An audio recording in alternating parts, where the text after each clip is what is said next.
Hello, everybody, and welcome to Let's Talk Broncos. Today we have a special guest, Frankie's Film, in the building, ready to talk Broncos, ready to talk some edge rushing room. But first, Zach, how are you doing, man? I'm doing great. Excited to have Frankie here with us to provide some awesome team building coverage. I think that's his specialty, and can't wait to hear what he thinks. Let's go, Frankie. How are you doing? I'm doing great. I got kind of boned by Chipotle today, but it's been a day. Yeah. But I'm living life. There we go. Hey, well, here we are. Typically go the other end. Right. Right. Yeah. Well, okay. Let's get this going. Let's talk some Broncos.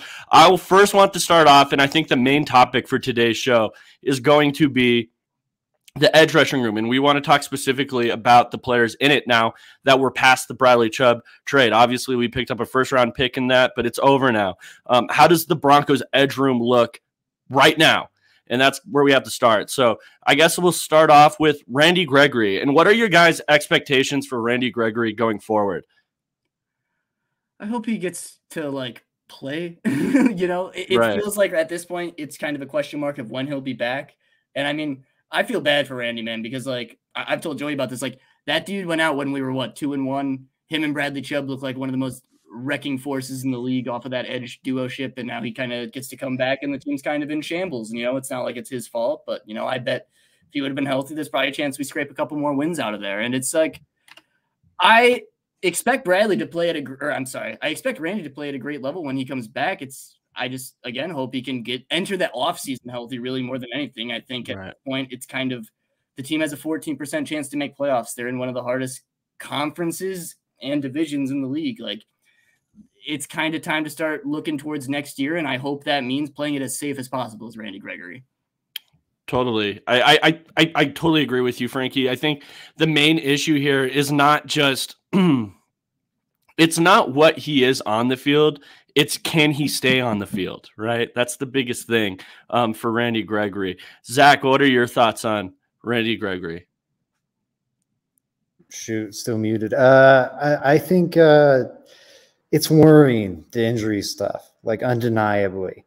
Again, I'm obviously not a medical professional, but hearing he had to get part of his meniscus trimmed concerns me. I wouldn't be ready to a month after that go out and try and get blocked by Rashawn Slater. I know he's out for the season, but I don't know, some of these top NFL tackles, that sounds like a nightmare. So I'm definitely worried about what you're going to get out of him. And then frankly, Baron Browning, I'm a little worried about his injury history. He was injured multiple times in college and then during his rookie year and now again this year. And it hasn't been really severe things, but it is, it's something to factor in, even if it is just a few games here or there, that amplifies the need for edge rushing insurance. So as we talk about the state of the room moving forward, I don't know. I think that's something to monitor. I think you've got a few high floor options that'll help keep things steady, and that should be very exciting for Broncos country. You've got Jonathan Cooper under contract moving forward. I think he's a fine player. You can upgrade on him, but it's a nice floor raiser, I guess. Right. And then Jacob Martin too. They'll have him under contract moving forward for a pretty cheap deal. They can move off him if they want, but I'm assuming they'll have him. Benito's shown some nice things, at least as a pass rushing specialist. So you have some nice insurance there, but I don't know. I don't think they should probably throw an asset or two at it to help replace Chubb stuff. But so I have a question I just want to throw out to you guys. So obviously, I think the reason the Broncos moved on from Bradley Chubb, a lot of it had to do with the signing of Randy Gregory this offseason, right? And I've seen a lot of conversation online, on Twitter. Broncos fans have been throwing this out there a lot. Was it worth? Which contract would you rather have? Would you rather have this Bradley Chubb contract where you also pick up a first in the process, or would you rather have Randy Gregory? I think I still lean Randy. I mean, I don't know. And maybe that's just because we're only so far into it, but Chubb got a bag. I don't know exactly how the cap hits work out for the specific years, but Chubb got a very, very, very hefty contract. He got a contract that you look at and you say, this guy does not really have much injury history, which he does, you know, like I was the biggest Bradley Chubb wanter in the world. I believe that guy should remain a Bronco. And I still believe that they probably made a mistake sending him to an AFC team. But like, I think you still got to want the guy who we've seen like throughout those first few games. Bradley Chubb was great and is an incredible player in the run game, but Randy Gregory looked better than him. And if you're kind of equating their injury history, like, I think Randy Gregory is the guy I'd rather have, honestly. And, you know, it's tough to say because we have more time with Bradley Chubb. So I think we kind of know who he is as a player more. And it's kind of the I don't want to say the mystery aspect of Randy, but like we've only seen super high level play out of Randy for like a short stretch against some, let's be honest, not incredible opponents. And then he got hurt. So I think I see both sides of it where I'd be more interested in Randy because I think his deal is much more workable. I think he is a player that when on the field is one of the better edge players in the league straight up, but it's just a question of how often you can get that to happen. And I think if you're talking about a player that you don't know how often they're going to be around for you, I'd rather have the player that's a little bit cheaper, which I think is Randy's right now based on the like AAV. Yeah, totally. Zach, what do you think about that? Yeah, I think it's the first round pick too that you have to factor in. Randy and the commitment. The Dolphins are committed to Chubb for 3 seasons at least at that substantial number of 22 million, which I don't know, was that, or is it 24? I think it's 24, right? No, I think it's 22, somewhere around. And I think it even lowers a little bit after this next year. I think it comes out at, I think, like 21, I think is what it was. But maybe I'm mistaken. But it's 119 over 5, right? Yes, but I think I don't know. Don't quote me. I don't want to be wrong. Anyways, in that like 22, $23 million range, that's a lot. I don't know. That's $10 million more, and you're missing out on a first-round draft pick. So you're effectively, I don't know, you're paying $10 million to lose a first-round draft pick. And while I think like they're both really good players, I don't think one is substantially better than the other. I could hear an argument for Chubb being the better player for sure. Maybe even the one with less injury concern. I'll throw this up really quick because it was the research I did. They've been injured also because we had this comment here. Chubb was always hurt. Gregory is very similar injury stuff. He's actually suffering more injuries. They've just been less severe. So even if you argue that, I don't know, Chubb's injury history is more concerning, or Gregory's injury history is more concerning. You can go either way. It's kind of a wash for me. So one's 10 million cheaper a year. You're committed to him less, which I think is important because we're talking about injury prone players, and you're getting a first round pick in the process. I think at that point, it's kind of clear for me that I'd go Gregory. Yeah. And I think it's important to keep in mind, Zach, I think, tweeted this. Randy Gregory is the player that has the best pass rush win rate on the Broncos, right? He was a terrific player when he was on the team this year. He was a wrecking crew out there. It wasn't just like a regular edge rusher, you know. When he's out there on the field, Randy Gregory is phenomenal. He can beat you in a ton of different ways. He's long and athletic, and he can work through you with his long arms, right? He has the longest arms ever, it feels like, and he can really push you into the quarterback's lap. He's great in stunts. And there's a lot of good things you can see and want out of Randy Gregory. But I guess to move the conversation ahead, what do you guys make of Baron Browning? Me personally, I'm excited to get into this conversation because the guy looks like a superstar talent. But what do you guys make of him and his future in a Broncos uniform? I love Baron. I'm very excited for what we get to see out of him. But I think kind of related to the Randy thing, these are two players that play so much off of their explosiveness that I hope they aren't rushed back through their injury. Like, I hope that they get to be the players that they are, which is just these incredible athletic marvels that get to play with this insane explosiveness without being hindered, you know? So I'd say I see a very bright potential for Browning. I don't know necessarily if he's going to live up to the expectations we've seen from having players like Bradley Chubb and Von Miller and Elvis Dumervil and DeMarcus Ware. I don't think he's necessarily going to live up to that high of an expectation, but this is an incredibly talented pass rusher who has a lot of traits that just jump at you. And this is a guy who, as everyone's pointed out, has not been playing the position for a very long time. Like, this is a guy who has so much room to grow. One thing that does make me a little sad is I think this is probably an underrated part. I think Bradley Chubb probably played a big role in teaching Baron Browning and probably Nick Bonitto how to play at an NFL level. And we're not going to have that anymore. It's just going to be Baron figuring it out mostly for himself, I'd say, you know, not for himself, but, you know, he's not going to have that tutor in the room that's one of the better pass rushers in the league and it was a top 5 pick coming out because he is so great at that.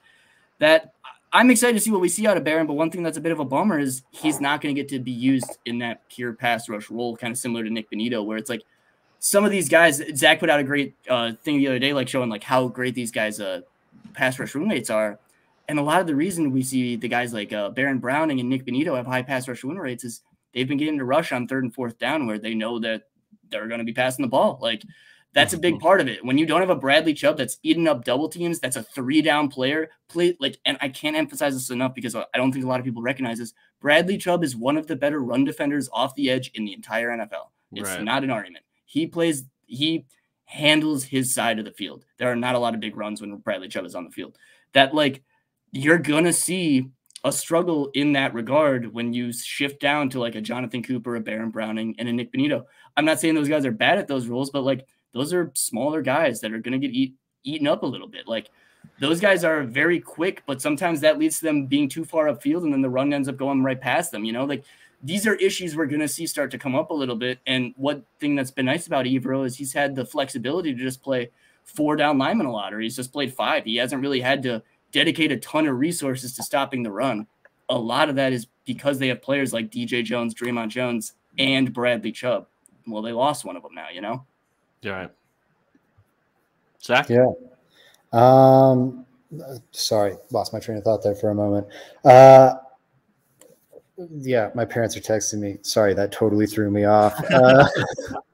We're Baron Browning. What do you make? Yes, they're worried about the Bradley Chubb trade too. I remember on Nick Bonitto, actually, just on that group trying to replace Chubb, because I think it's all of them. Bonitto is deficient against the run, and I do think that's a legitimate area of concern. It's popping up right now against the Jaguars. Like I think that was one of his stronger games. Of course, got his first career full sack. You know, that was a strong performance from him. At least against the pass, he's leading all rookies right now in pass rush win rate. Or at least among edge rushers. So that's really promising. But I'm just, I don't know. His run stuff is bad. Like he played a factor in a lot of Travis Etienne gashes on Sunday.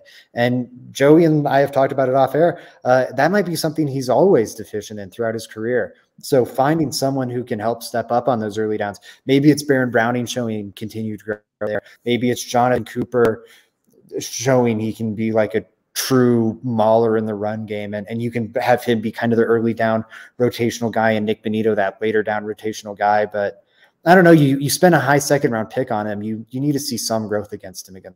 It's not a 2nd round pick, but a top 70 pick on him. He needs to grow against the run. Well, and one other thing I'd want to say about Nick Bonitto, if it's okay, real quick, like I think a lot of fans anticipate that he's just going to get to bulk up and become this bigger player. Which don't get me wrong, I'm sure he'll get to put on like his NFL body. You know, like he's not just going to be like. I think he's probably rushing at around like 230, 235 right now, if I had to guess looking at him. And Bradley Chubb was a 260, 270 pound defensive end. Like this was not a small human being. He moved like he wasn't, or he was a small human being. He was not a small human being. Nick Bonitto is a little bit of a smaller guy. And I see a lot of people being like, oh, he's just going to bulk up. He's going to put on that weight.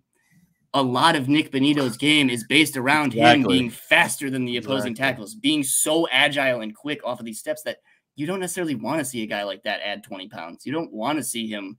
He wasn't drafted to be that. He was drafted as a pass rush specialist. And it's kind of now they're in this situation where, okay, we have probably one guy who can be a 3-down edge rusher in Randy Gregory, who isn't always healthy. We have probably 2 guys in Baron Browning and Nick Bonitto, even though I think Baron has a lot of promise as a run defender. He makes a lot of good reads. He's just still another one of those undersized guys. That's why we're seeing so much Jonathan Cooper and Kongbo right now, is because they need guys on the edge that can play the run. Totally. Yeah, I totally agree with both of you on both the points. I think Baron Browning, I'll start there with my response to the Baron Browning thing. I think, so I kind of disagree with Frankie in the point. I think that I see special when I see Baron Browning. I won't even lie to you guys. I see a player that when he's on the field, and to Frankie's point as well, because he mentioned this, he said he's new to the position. Now, while he did this at Ohio State, it was very limited. It was very limited. We saw a lot more of him at more of a linebacker role. For him to be picking up this position as fast as he does, mixed with the athletic ability and some of the other stuff he's able to do just physically, right? Physical profile is so amazing. And we've seen it with edge rushers. That's such a big part of edge rushers translating. I think the freakiest player on an NFL roster is the edge rusher. I really do, almost 90% of the time.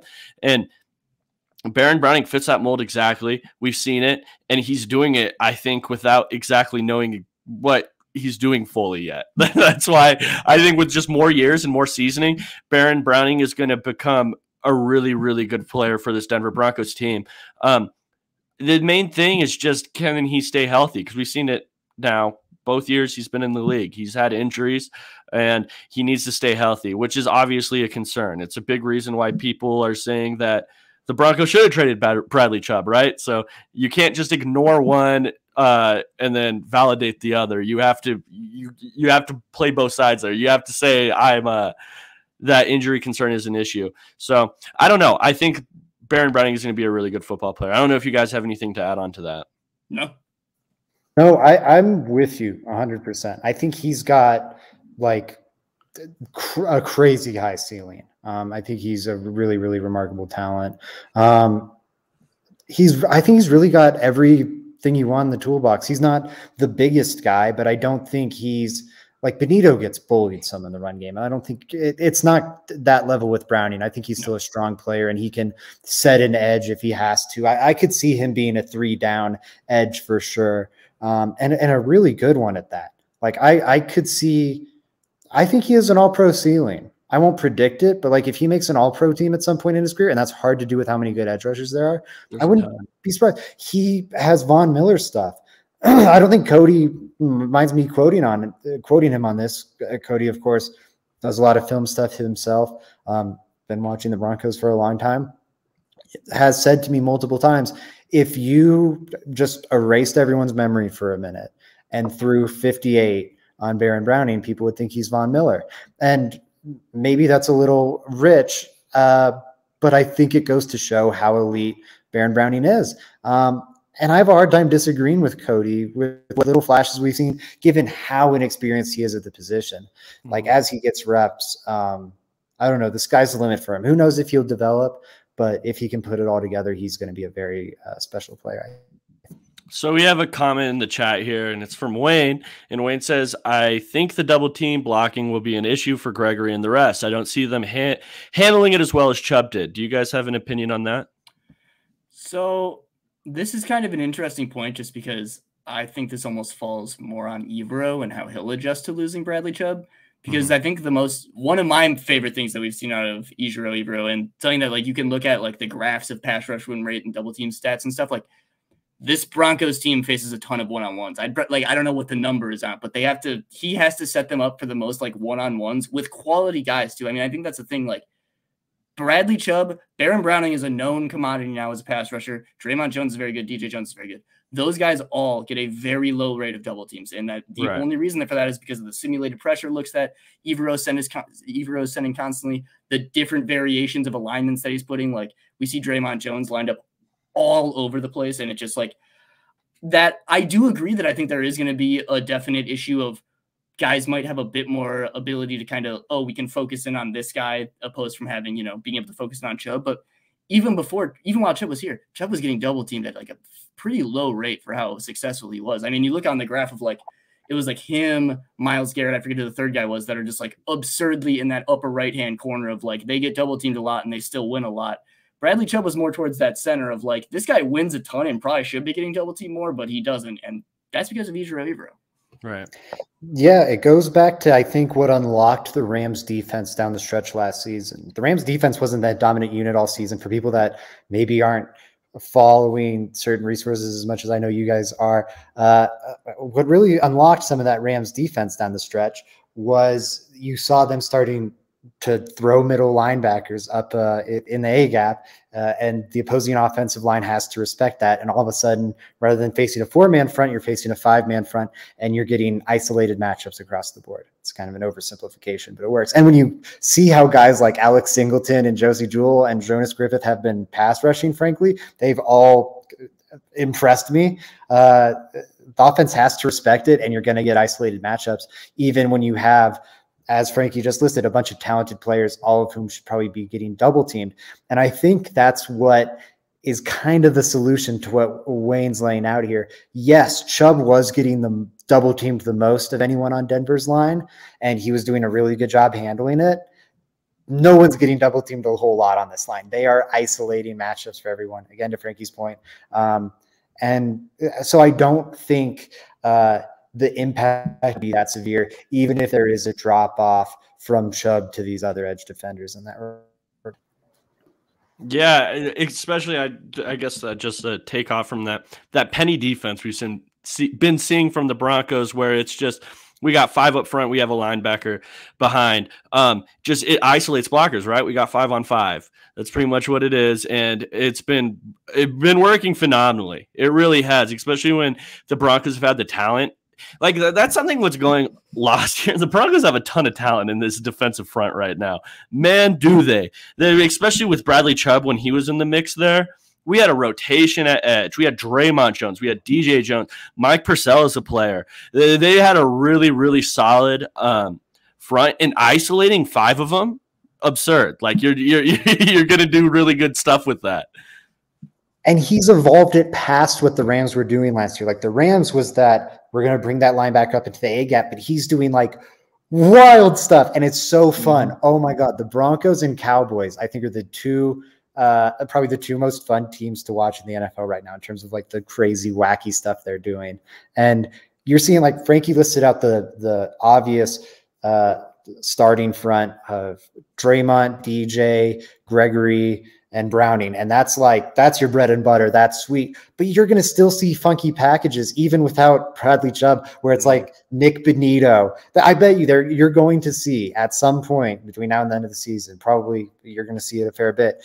DJ Jones, Draymond Jones, Randy Gregory, Baron Browning, and Nick Benito all on the field at the same time in some of those pass rushing scenarios. You're going to see sometimes they're going to go big, and they're going to keep Mike Purcell on the field and DJ Jones and Draymond Jones is going to be out on the edge against a lighter tackle. They're just, and then you'll see the linebacker shoved up in the gap right next to him. So now you've got 2 big bodies, Jonas Griffith and him, to deal with coming at you full of you-know-what and vinegar.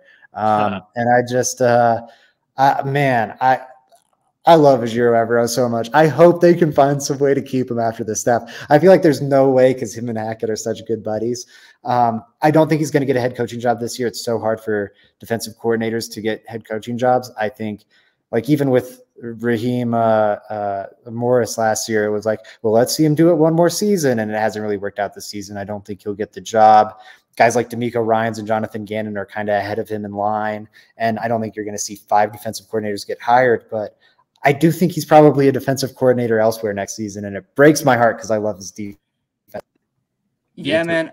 Awesome. I remember talking in the offseason, and I told people all the time, I was like, man, I hope we get to see some Rex Ryan type shit out of this defense where we just have like one man with his hand in the dirt and then a bunch of people standing up.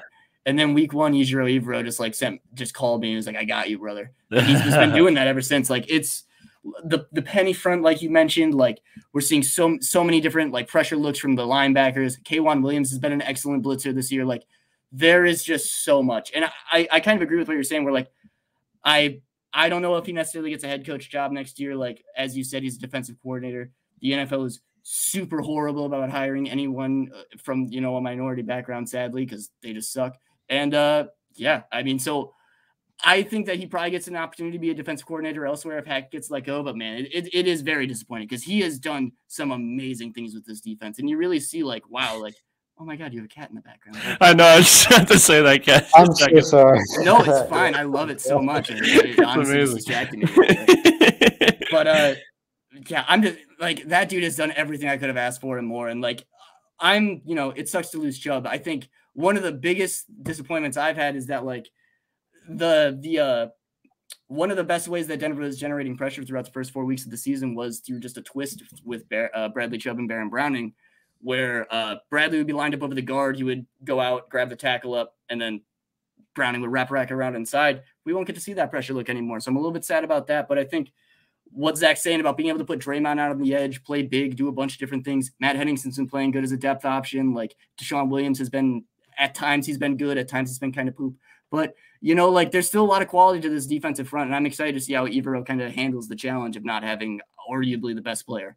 Right. And to some of your guys' points earlier, if this ownership group wants him, they can pay him. They can pay Evero to stay around for sure. I think a lot of it will have to do with what head coach the Broncos hire next. Or, I mean, I think the likelihood of Hackett being the Broncos head coach next year is low, me personally.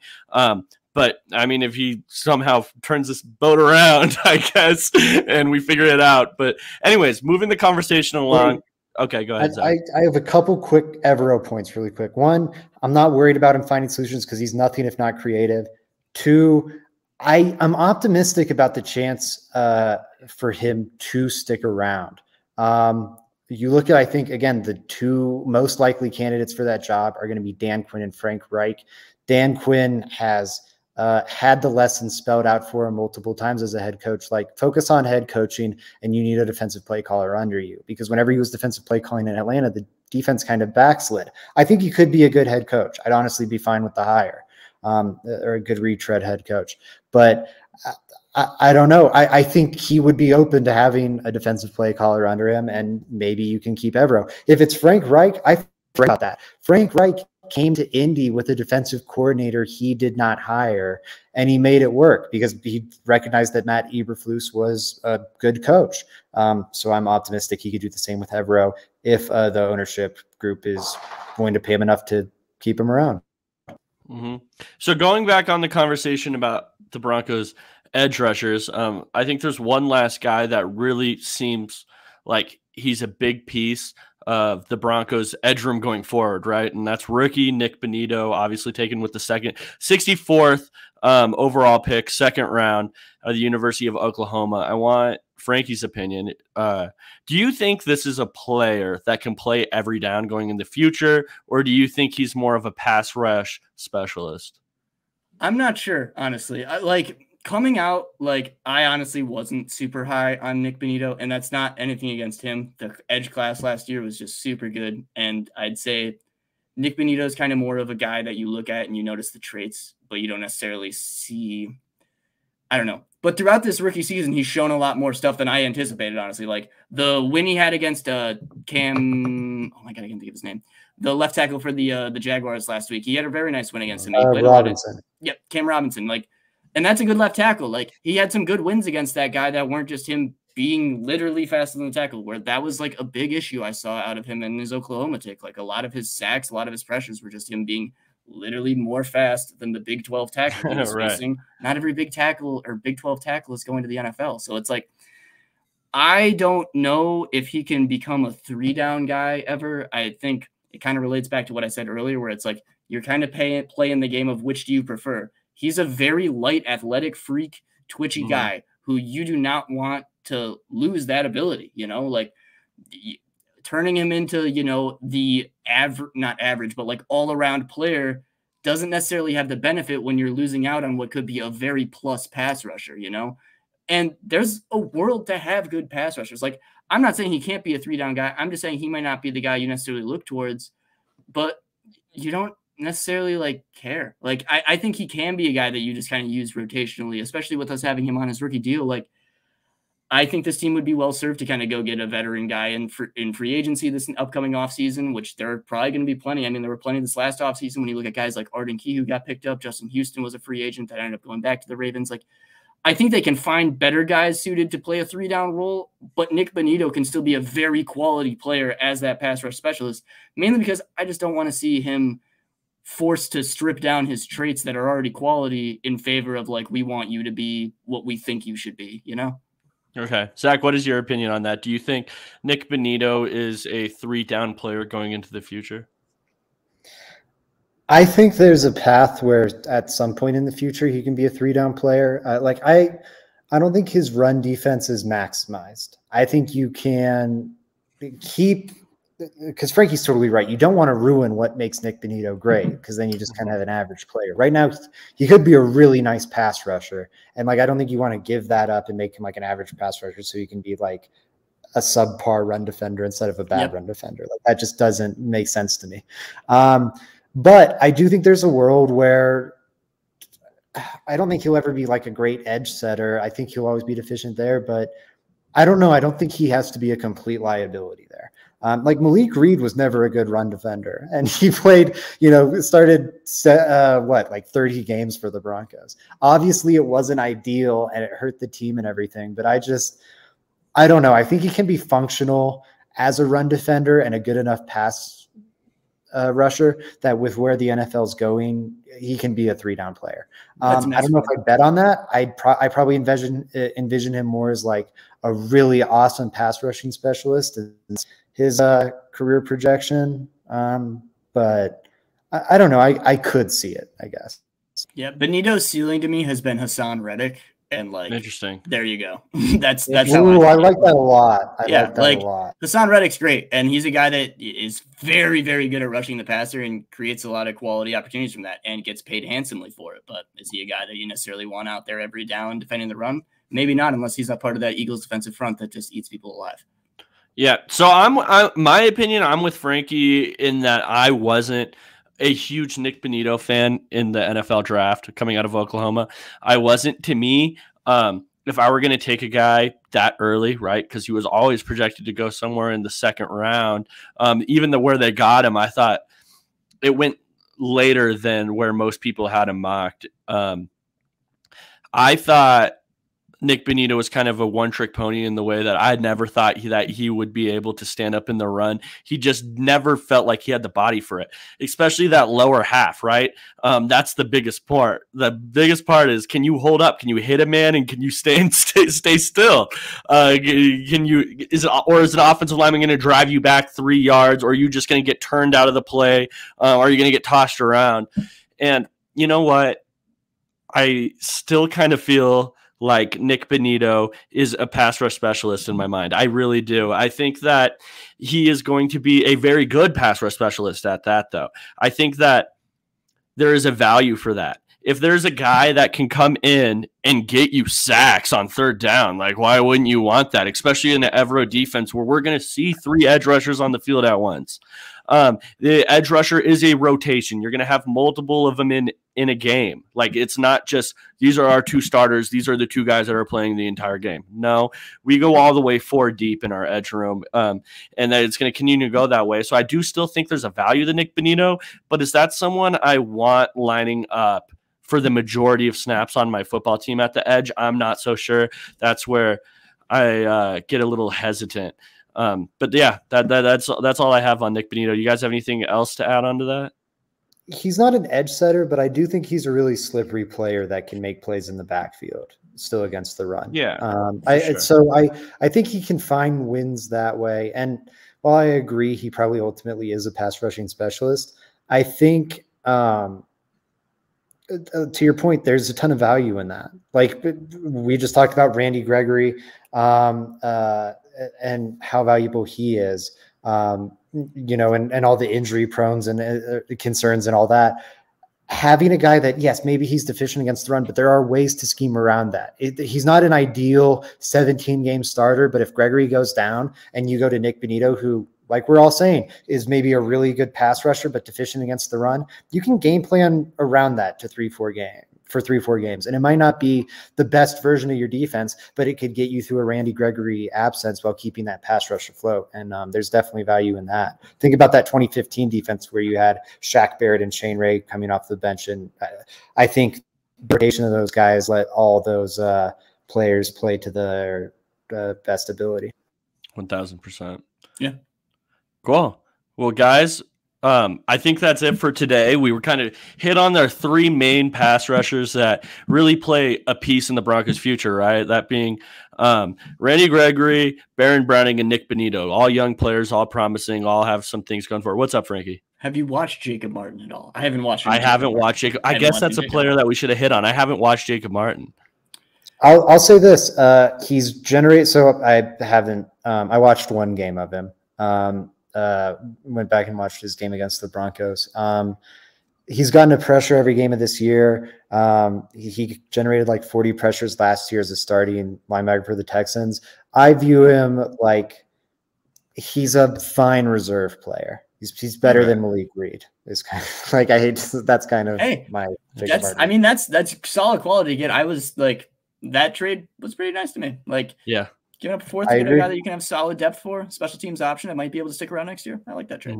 Brandon Thorne, a guy I really respect, especially offensive and defensive line, commented about it, saying that he has a killer cross chop. So I'm excited to see that. That's kind of his go-to move, is what he said, and how he generates most of his pressures through the cross chop.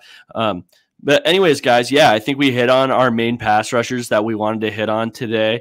And I think that's it for today. Do you guys have anything else to add before we sign off? Do you have Joey's question of the day? Joey's question of the day. I forgot my own question of the day. Okay, guys, are you guys ready for Joey's question of the day? I'm jacked. I might never get one wrong again. All right, I'm teeing myself up, throwing myself the oop.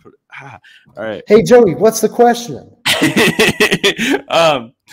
This one's funny, or I don't know, but the right tackle situation obviously been a carousel, right? Can you guys name the starting right tackle of the Denver Broncos in 2016? I think I can. The year after Manning. Is it Menelik Watson? Okay. We got one Menelik Watson. Zach, what do you got? Okay, if I can't go Menelik Watson, who's the guy they got from the Chiefs that sucked? You guys know who I'm talking about? What's his name? I think I do. Didn't they get a guy from the Chargers too? No, I think I actually know who it is. But I'm thinking of that's who I was gonna guess. I'm thinking Zach's on the right path right now. Zach's on the right path. Oh, who is it? No, don't say it's not. I can only think Cam Fleming and Cam Robinson. Can I give you a hint? First name starts with a D. David. No. Oh man. Last name. Oh. He wore 71. I know that. I'm pretty sure. Last name starts with an S. What? Oh, Donald Stevenson. Donald Stevenson. Oh my God, Donald Stevenson was atrocious. Oh my God. Oh man, crazy. I'm glad we got there. God, I want a good right tackle so bad, man. Oh. Colton Cooper got it. Donald Stevenson was the correct answer. 2016. I will say it's gotten better, man. It's gotten better these last 2 years with Massey and Turner than it was with the Menelik Watson, Donald Stevenson years were. I'll never forget this one clip. It was a mic'd up moment of Menelik Watson. I forget who he was talking to. I'm going to share this to both of you guys after, but he was pretty much telling the defensive player, he's like, yeah, bro, I'm just not very good at this. And then that's when I knew. I was like, oh, it's wrapped. It's wraps. We need to wrap this up. It's a mic'd up moment. I'm going to try to go and find that. Anyways, guys, I think we're going to sign out today. Frankie, where can they find your work, man? Frankie's Film on Twitter. I post a lot of clips over there. I post a lot of film. I write over at Mile High Report. FrankiesFilms.com is probably where I'll do a little bit of draft writing this year as well. Go follow me over there. Follow these guys as well because they do awesome stuff. For sure. Zach, where can I find you? Zach_Seegers on Twitter, milehighsports.com for all my writing. I've been throwing up like something every day. I'm going to have mid-season Broncos awards up this weekend. Let's go. So check those out. Yeah, and everybody go make sure to follow me at JR Drafts. Make sure to follow all my writing at Mile High Sports. And then announcement coming next episode with Frankie Films involved in the announcement. So everyone go make sure to check that out. Colton Cooper, have a good night as well, man. And we are signing out. Zach, you're going to actually have to.